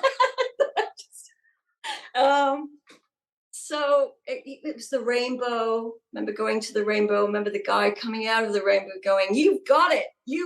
Whatever it is, you've got it." But did you sort of see people like River Phoenix and all these kind of characters at those clubs slowly destroying themselves? Well, that was in the band. Yeah, that was an awakening to me. Yeah, I didn't know quite what I was getting into. As I've described to you, my world was sort of separated off from it. I mean, I'd had, some experience of that. I mean, London had elements of that, the whole poppers scene and that whole thing. But I was very much on the fringes, and now I was kind of in the middle of it all. So yeah, the band had those elements. I mean, not all of them. How long did your band last? Because you've got sort of 1990, the first album, then the second album's recorded but doesn't get released. But you're playing live a lot. How many years is the band together? About 6 years or so, 5-6 years, something like that. Early 90s. Right. Yeah. Broke up in 95, 96, something like that, maybe 97. Right. I find it difficult to remember. So yeah, we were in LA just playing, rehearsing.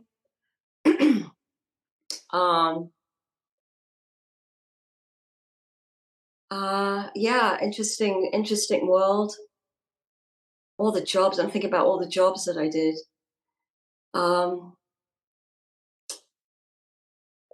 It's a hard thing, you think about bands, you're living with a lot of uncertainty, and it's hard to keep yourself going. And I think what I know now is that you just stay there, and something's going to break, something will open, opportunities come, things happen. You got to sort of stay. When I think about the press, I think I had that very British aloof thing. It was a big culture shock moving to the States, living there.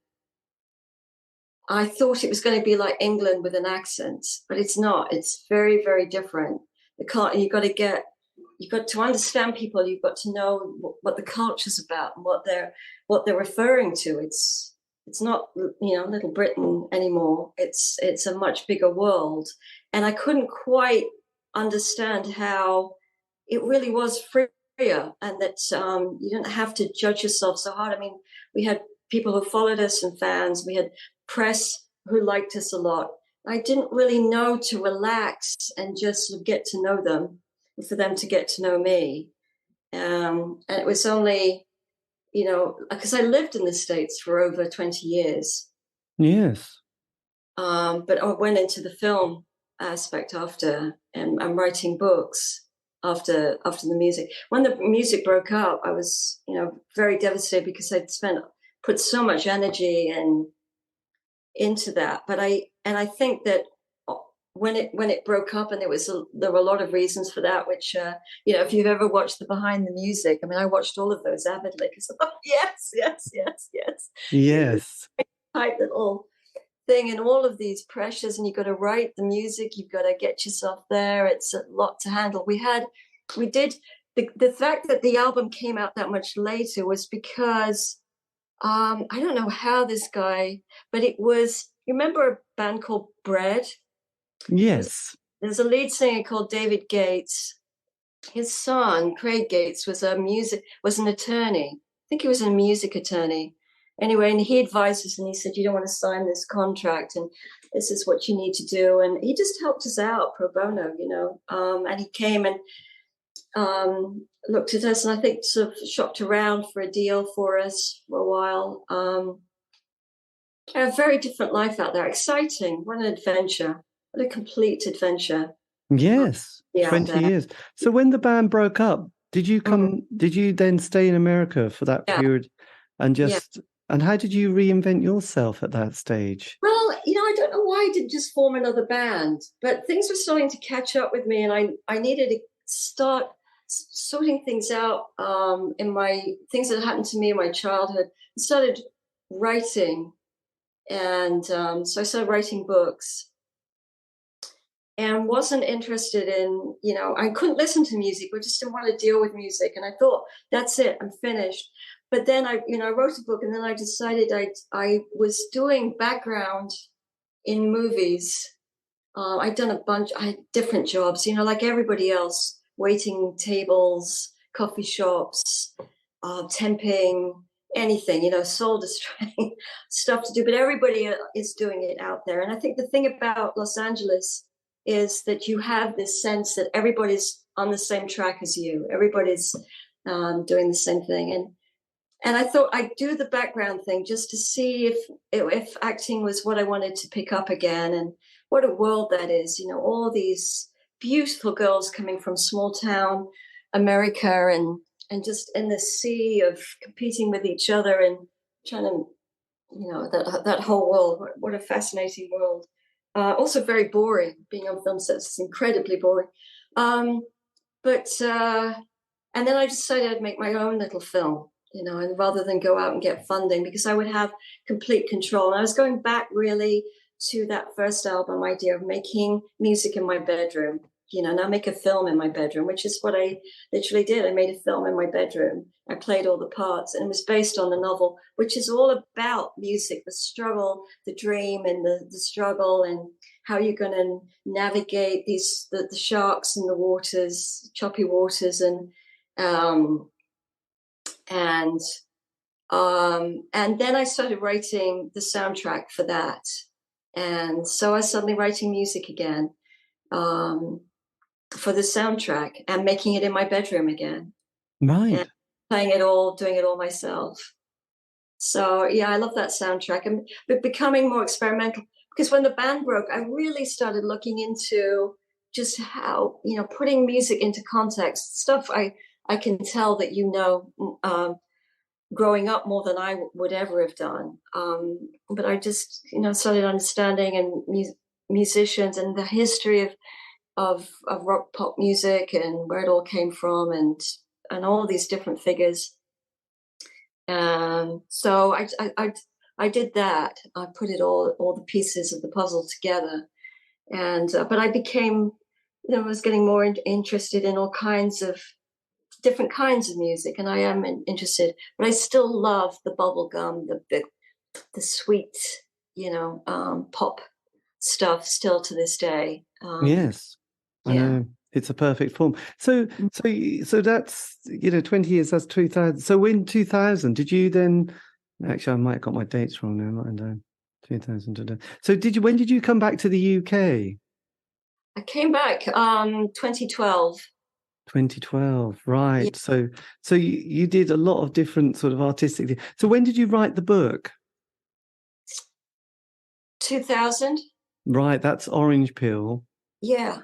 And then you made a film of it and did a soundtrack as well, right? Yeah, and I did a short which I got into a film festival, into a bunch of film festivals, and then I decided to do a longer film and see if that worked. And that took me a long time. That took me 2 years, and there was no work around at the time. There were strikes. There was a writer's strike. There was the in the film business, and I was doing auditions, and I was trying to get I'm having to do it in an American accent. So I'd have my little practice things. And I got more and more Americanized. People said that when I came back, had a strong American accent, and but a lot of that was because going to America was you had a kudos because you had an English accent, but it actually worked against you. It didn't really work much for you. It was just more annoying. So you just learned to say, you didn't say water anymore. You said water. Can I have some more water? Because you just don't want to get into the whole conversation. So you start immersing yourself, becoming more and more Americanized. I really went native. Right, yes, I know, because there's often, oh, we love your accent. You go, Yes, where are you from? Just north of, I'd always, 100 miles north of London. Oh, that's nice. Because otherwise you say Norwich and you think, oh, have you heard London? Just north of London. Oh, that's yes. nice. And that's the end of the conversation, Yeah. isn't it? But then, so was it a big kind of emotional shift to come back to the UK 2012? Yeah. Oh, God, yes. I came back for family. They were sort of struggling a bit. I came back to get more answers, as why I wanted to. There were other reasons why I wanted to get out of Britain, and and I have this autistic sister who was obsessed with music as a kid. She used to play stuff on the loop. Maybe that's where I get it from. Yes. One song over and over again. You go, stop! I can't listen to Mungo Jerry in the summertime, please. Yes, oh God, I know. It's like it can be overkill, isn't it? Really, when that happens. So yes, good old yes, we love to. Yeah, but the weird thing is, because I didn't think I'd sing again, so here I am, gone. So I get my family over to outside Bath in Wiltshire, and I take care of them, and they've died now, but I took care of them through all of that, and just fascinated with getting up on the listening to music and what's going on over here, and strong connections with what's going on over in the States, and the different way that we listen to music now. And I didn't think I'd ever really sing again, but then I got this little house, this cottage, 1750. Who'd have thought that I would get this? And the village has its own little choir, and so I started singing with them again. And my neighbor said, "Oh, if you sung," and it's great. And it's starting me actually thinking, well, why don't I get some instruments together? We did the most amazing variety show, which was like something out of David Lynch. It was just people at their best, people at their best who just want to get on and sing an aria in a kind of slightly gravelly bass voice, and interspersed with bits of mandolin.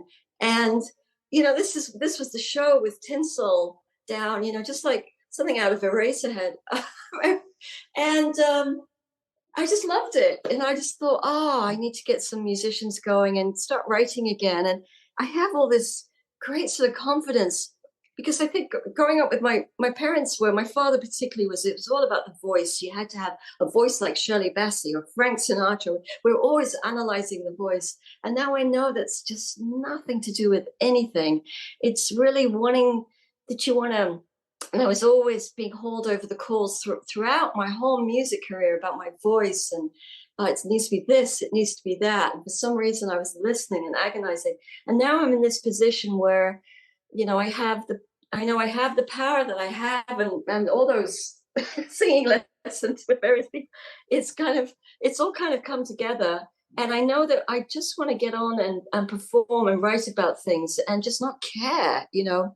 I care about the voice, and just do anything out of left field or anything that just comes to mind, and make it as bizarre, as straightforward as I want. So I feel like something like that is coming down the line, I can feel that. Yeah. My God, that's fantastic. That's such an interesting place to be, and artwork. And artwork, yes, yeah. Let me show you.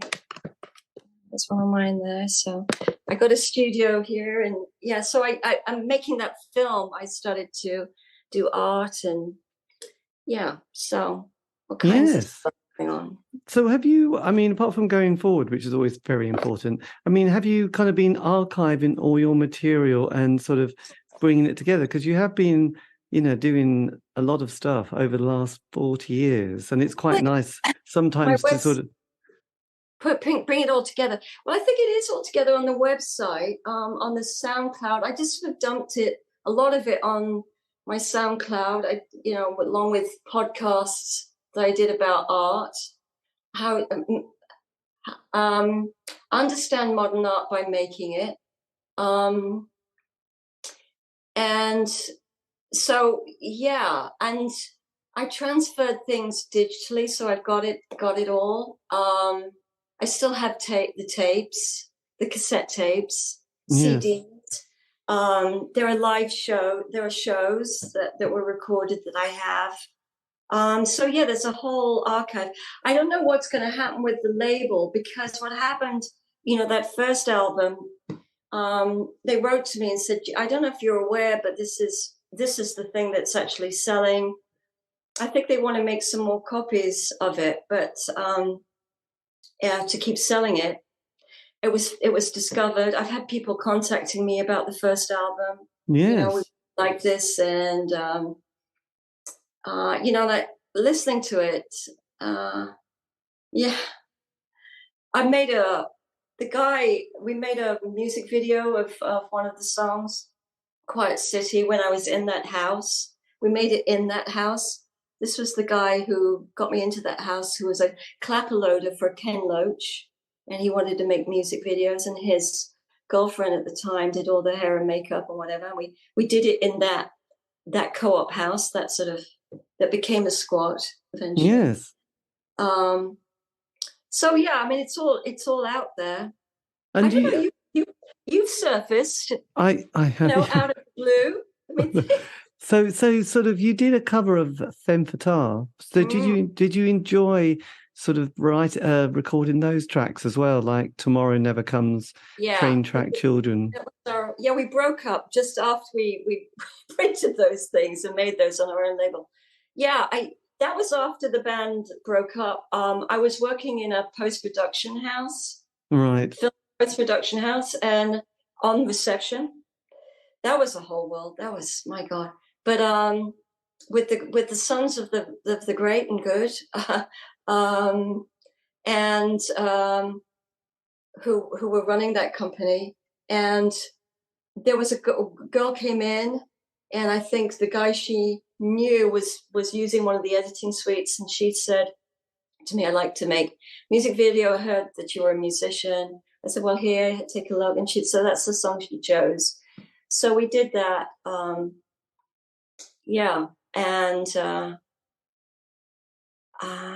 we recorded a lot of those songs in a studio that I think Iggy Pop had recorded in. Right.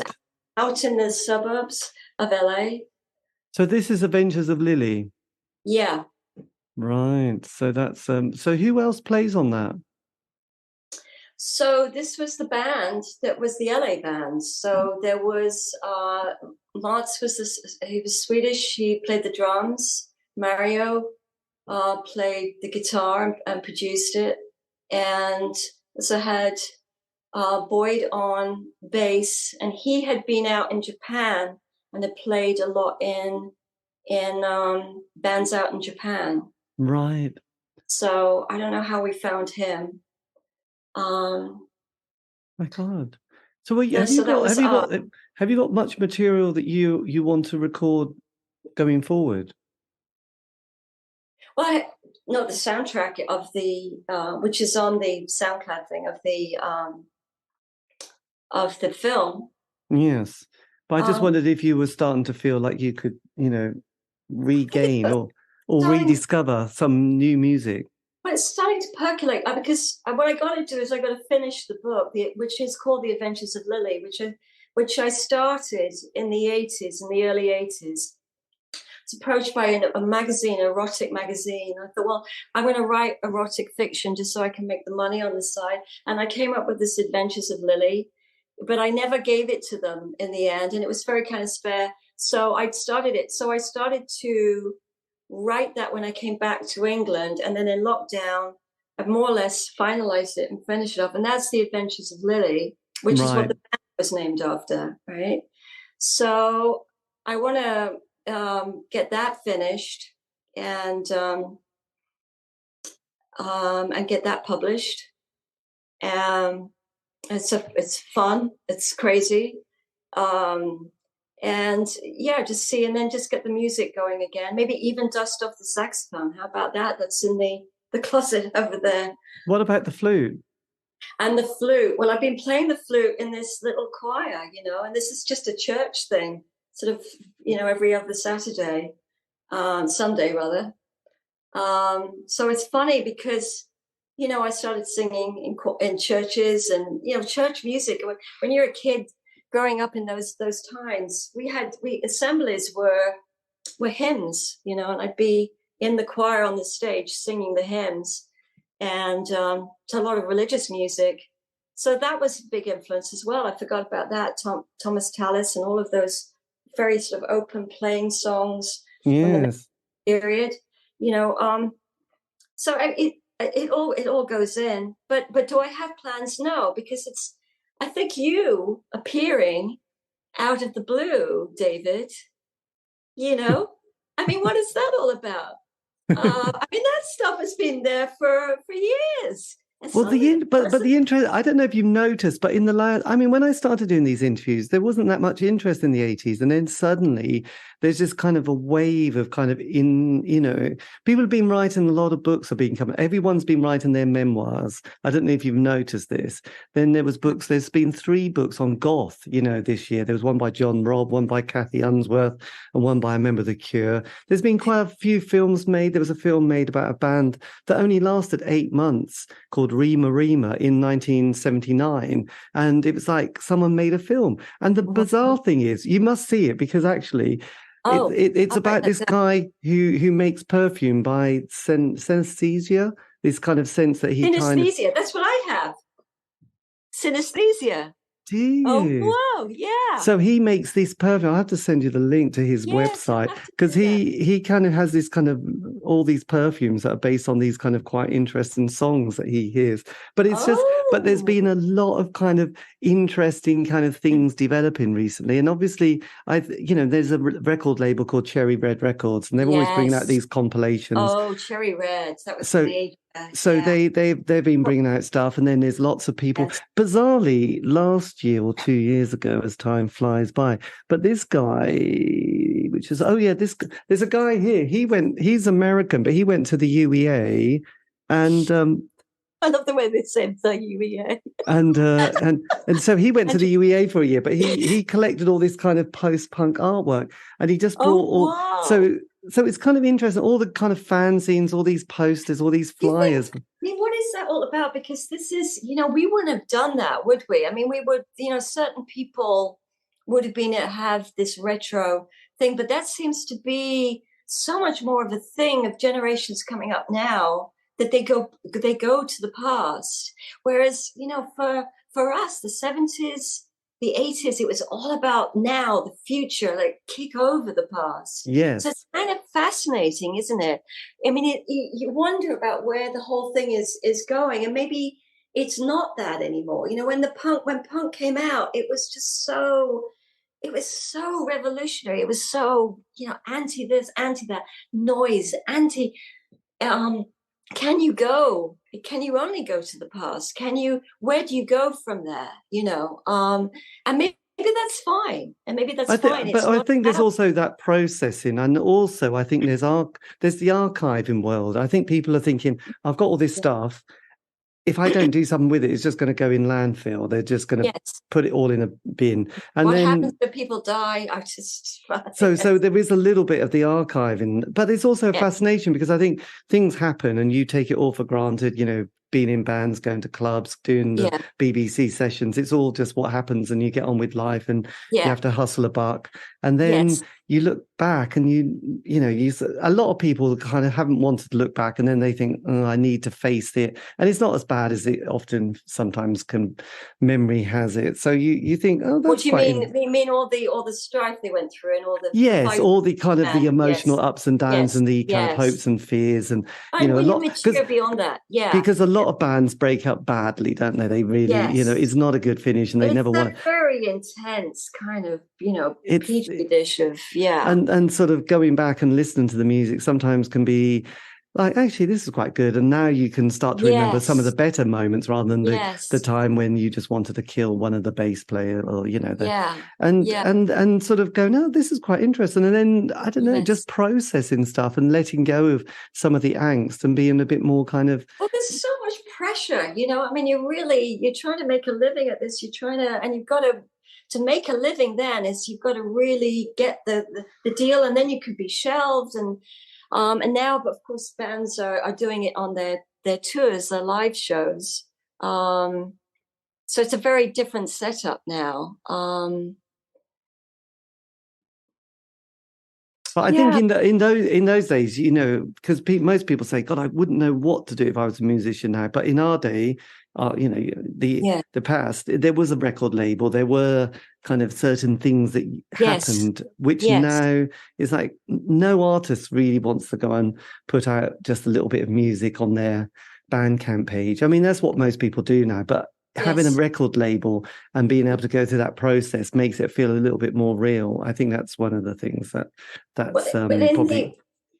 In the mid-90s, I mean, putting out that EP, which The Adventures of Lily did, we were starting to do that, to sort of do it ourselves. And there was a lot of things around that was advocating doing it yourself. So that was already starting to happen, that you could. And we were reading about everybody who could, and keep control.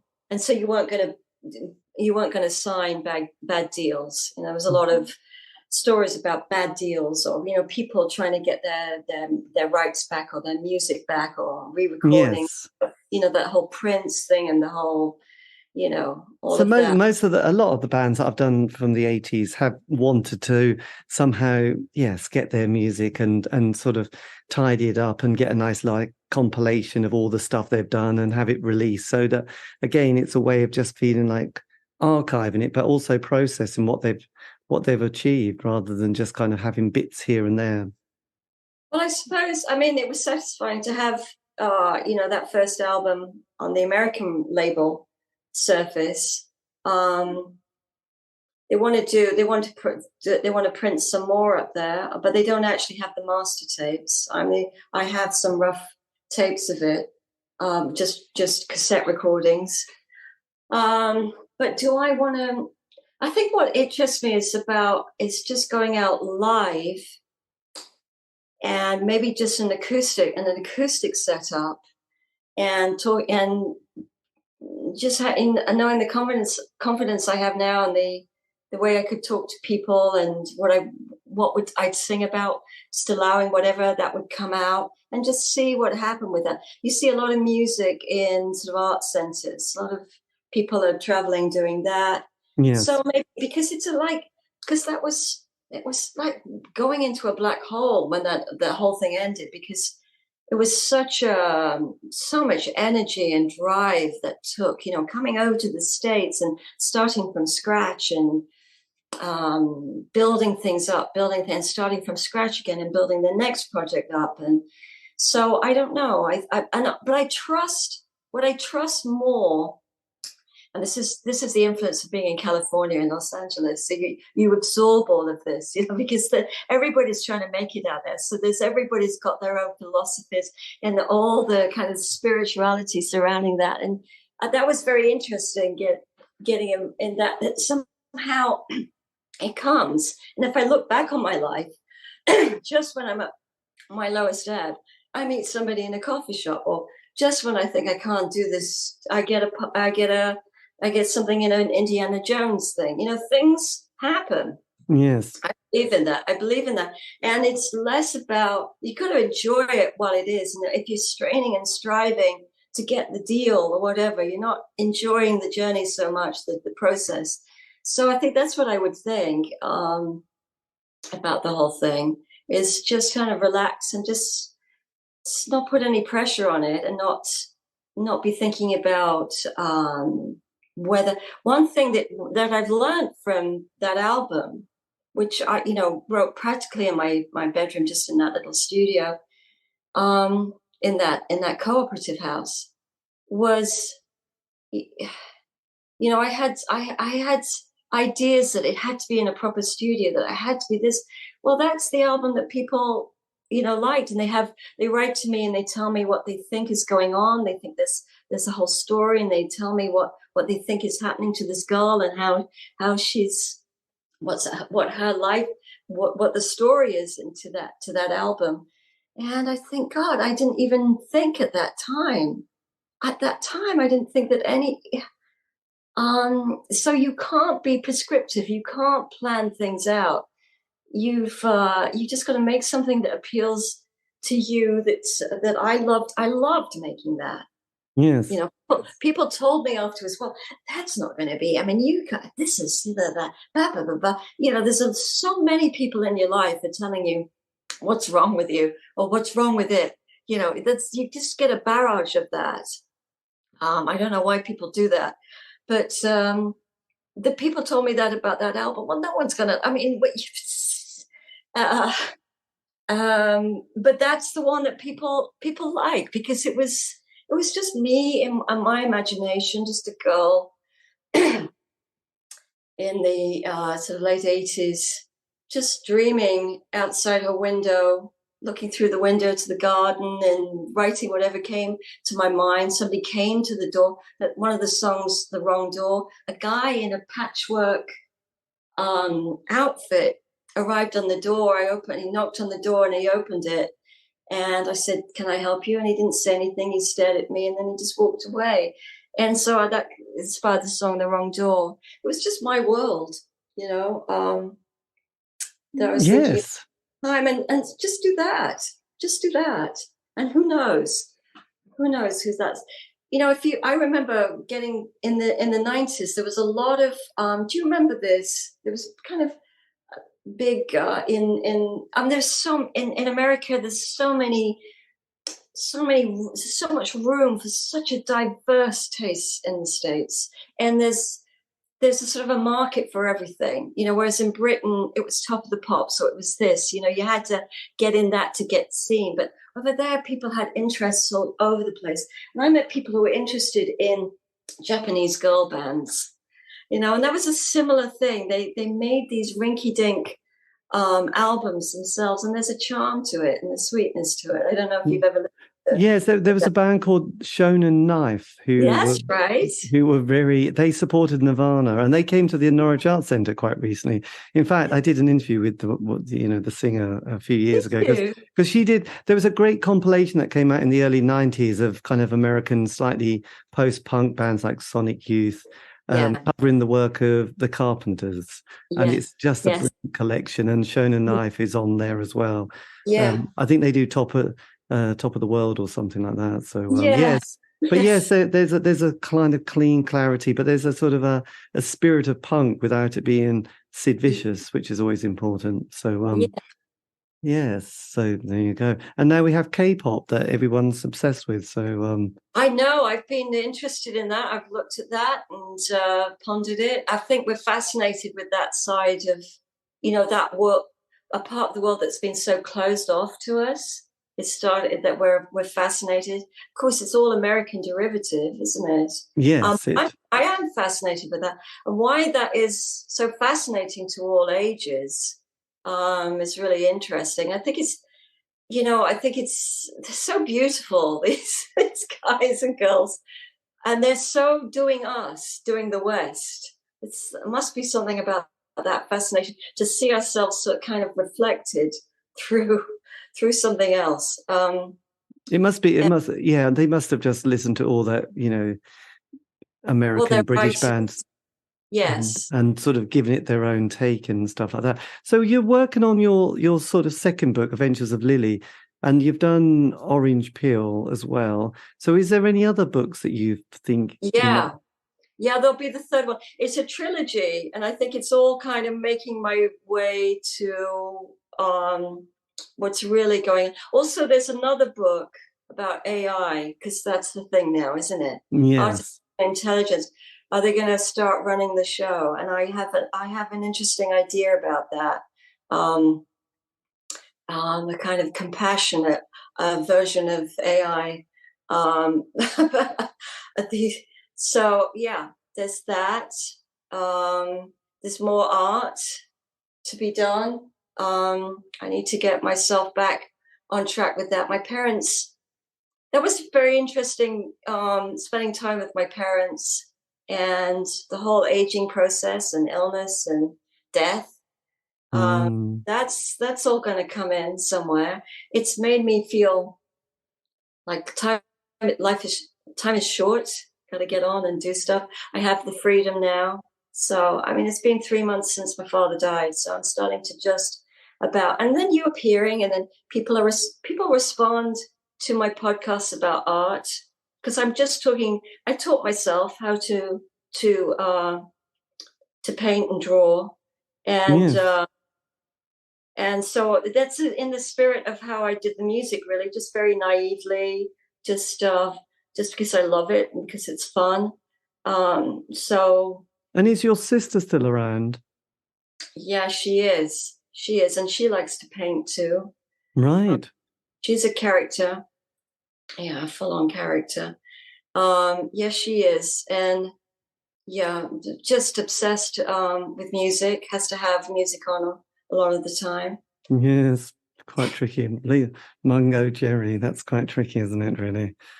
Still in the 70s, it's too much. You need to get into the 80s really one day. But never mind. So she's in the 80s now. She's in the 80s now. Good, that's good. So if you could have whispered something to your 16-year-old self, is there anything in particular that you would have thought? God, I have so much to say to any 16-year-old self. Oh God, what would you say?